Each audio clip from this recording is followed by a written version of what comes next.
Hi, my name is Ellen Bishop. I'm a third year PhD student in the School of Geography, Geology and the Environment at the University of Leicester. I'll be presenting on one of the key areas of findings from my PhD research, which is around supporting the learning and pastoral needs of secondary school pupils of English as an additional language. Firstly, I will explain what is meant by English as an additional language, or EAL, as I will refer to it throughout this presentation. EAL refers to pupils who use another language other than English at home, according to the UK Government's Department for Education definition. The official definition also highlights how being categorised as EAL is not indicative of English language proficiency. In the 2018 school census, 61% of EAL pupils included in the census across primary and secondary schools were assessed as being fluent or competent in English, with the remaining 39% being assessed as either new to English, in early acquisition, or developing competence. Furthermore, English proficiency is not a fixed category. It's continuously changing, particularly impacted by the pupil's age and the length of time in an English school. There are also a number of issues surrounding how proficiency is assessed, with individual schools being autonomous in assessing their pupils, which creates inconsistencies. These multiple factors highlight the wide range in English language proficiency within the category.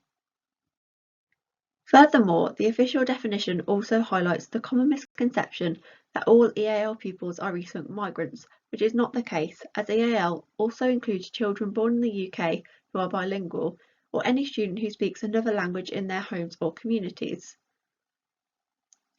Hence, EAL as a category masks heterogeneity in English language proficiency and nationality, as well as other characteristics such as ethnicity and home language, with over 300 different languages being cited as the first language of pupils in the UK.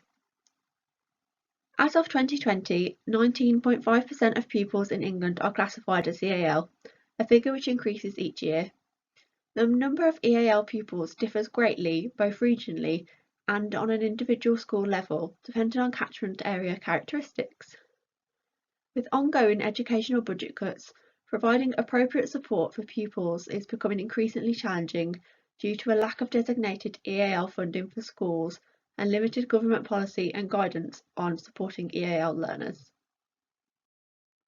I am now going to discuss what constitutes the learning and pastoral needs of EAL pupils.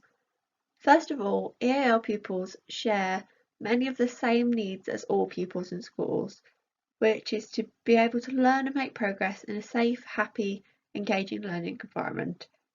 But they also may have additional requirements or things that schools need to focus on or provide them with in order for them to achieve the same learning experiences as their peers, which I'll now briefly discuss. I will begin with the caveat that this list is in no way exhaustive, and the individual needs of each EAL pupil will differ widely based on their English language proficiency, the length of time in an English-speaking school, nationality, and amongst a number of other identity characteristics. The key learning need which schools need to focus on is encouraging English language proficiency of EAL pupils in order for them to access the curriculum. There are contrasting arguments within the literature on whether EAL pupils will develop proficiency through being immersed in an English-speaking classroom, or whether specialised English classes outside of mainstream lessons are required. This debate also plays out within real-life schools. There is also the counter-argument that learning in any language is still learning, and that it is British society which positions English as superior. As a result of testing taking place in English, EAL pupil academic abilities are often underestimated. They may often be placed in lower ability sets and sometimes even misdiagnosed with special educational needs. Moving on to pastoral needs, support may need to be put in place to help EAL pupils to adapt to a new school, country or culture from what they may have been used to at home or in other countries they may previously have lived in. This goes beyond language needs and concerns different conventions in English-speaking schools and society in general. Communicating between school and home also needs to be carefully considered, taking into account the English proficiency levels of EAL pupil parents and parental expectations of UK schools compared to experiences in other countries or areas. EAL pupils can sometimes act as translators for their families at parents' evening for example, or translating letters and texts sent from schools to parents. And finally, making friends, which is of course a pastoral need that applies to all pupils, but may have an additional significance to EAL pupils in helping them to adapt to a new country, culture, or school, and it also exposes them to speaking English more outside of lessons. To conduct the research, I spent a year in a secondary school in the Midlands, working as a teaching assistant 1 day a week, taking an ethnographic approach, primarily utilising participant observation as well as focus groups and interviews. I worked with one school in order to do an in-depth study and took on the role as a teaching assistant, or a TA as I'll refer to it from now on, to become immersed in the classroom and build rapport with pupils and staff. For context, 48% of the pupils within the school I worked with were EAL, and they were from a wide range of home languages spoken due to the multicultural catchment area. I kept a research diary during fieldwork, making notes during lessons and writing down my reflections after each day. I also did informal interviews with teachers and focus groups with pupils outside of lessons. On screen is the timetable I followed throughout the period of ethnography. Following typing up and coding the research data from ethnography in school using NVivo, I conducted around 40 virtual interviews in April and May 2020 with teachers from different schools across the country. This was in order to see whether the findings from ethnography in school matched the experiences in other schools and also gain a wider breadth of knowledge on how the route and location of initial teacher training affects teacher attitudes towards EAL pupils. This is something I had picked up on during fieldwork and wanted to explore further and utilised interviews to do this. Taking on the role of a TA whilst researching during fieldwork led to a number of challenges. I have categorised these as emotional labour, out of placeness and conflicting responsibilities. I'll highlight some of the key challenges faced through using this kind of immersive methodology and how it therefore impacted my experience of fieldwork and also what findings emerged. The immersive role of a TA was great in terms of research findings and developing rapport with pupils and staff, but often involved being exposed to sensitive and distressing information about pupils.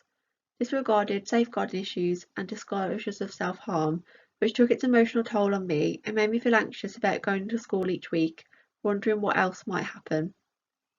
This had quite a significant impact on my well-being at the time, and is something I relive whilst currently writing my thesis. Despite this immersive experience, I often felt out of place as a TA. I received no TA training, so felt unsure of what my role should be. For example, whether I could discipline pupils for poor behaviour.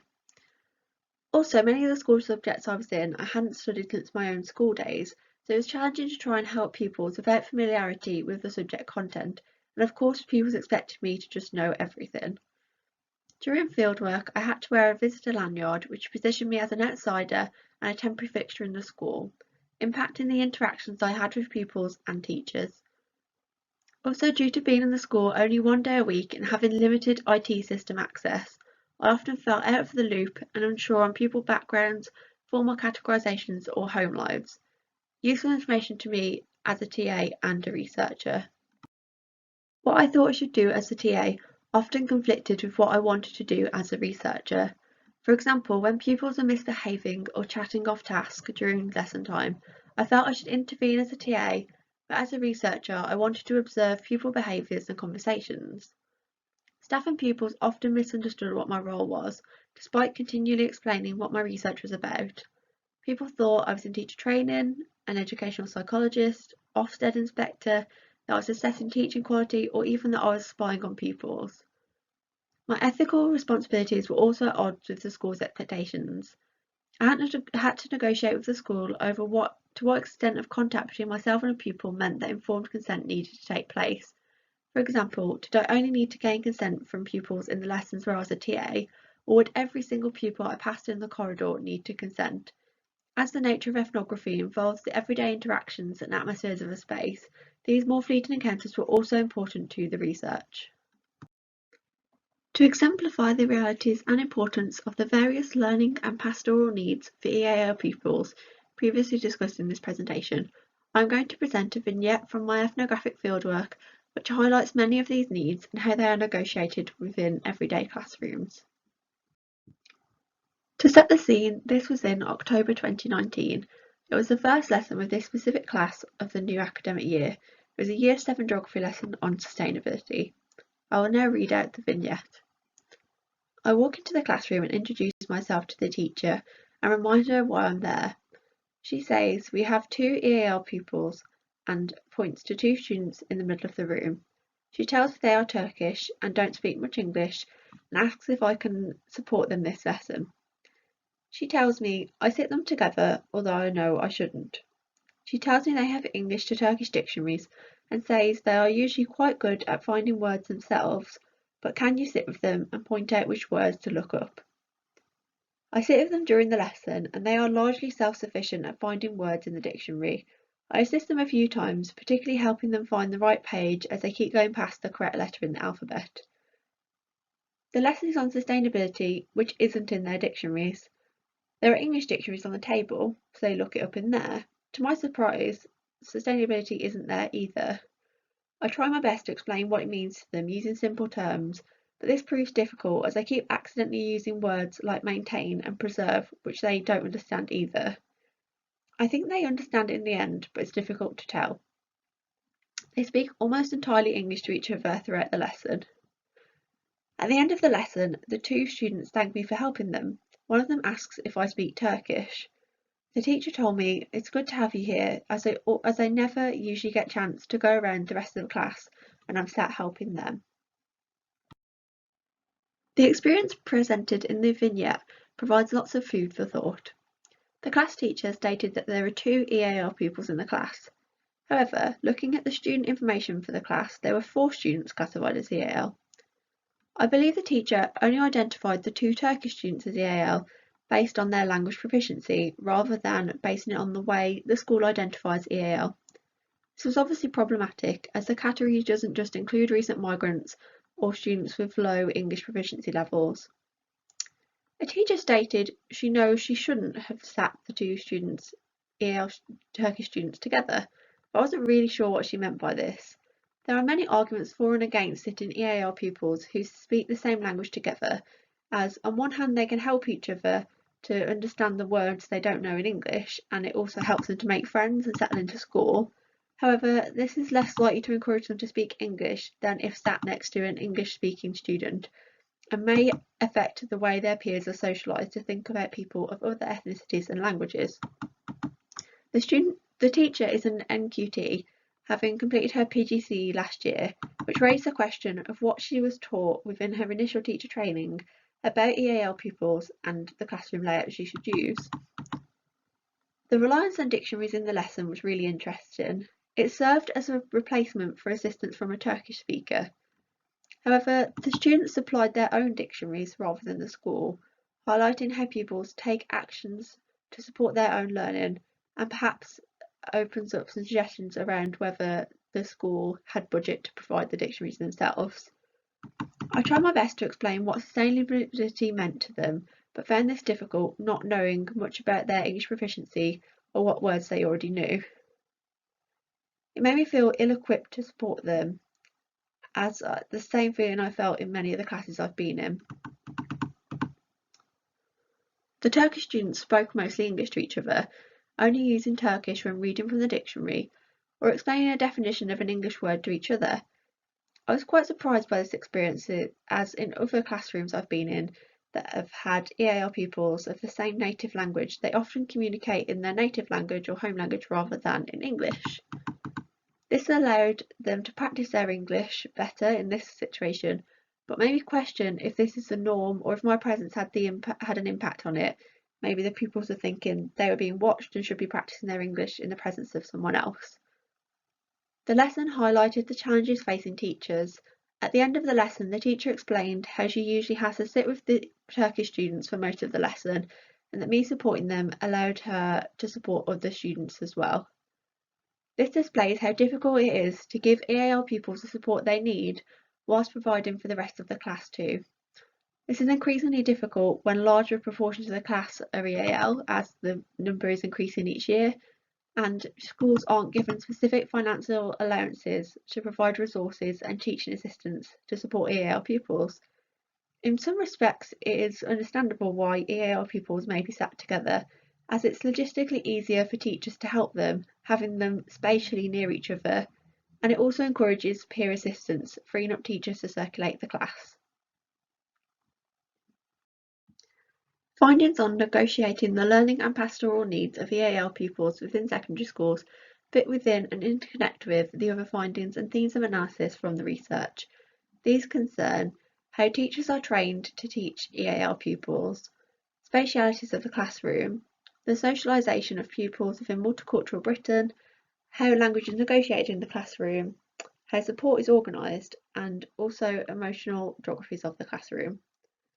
Thank you for listening. Please feel free to contact me with any questions.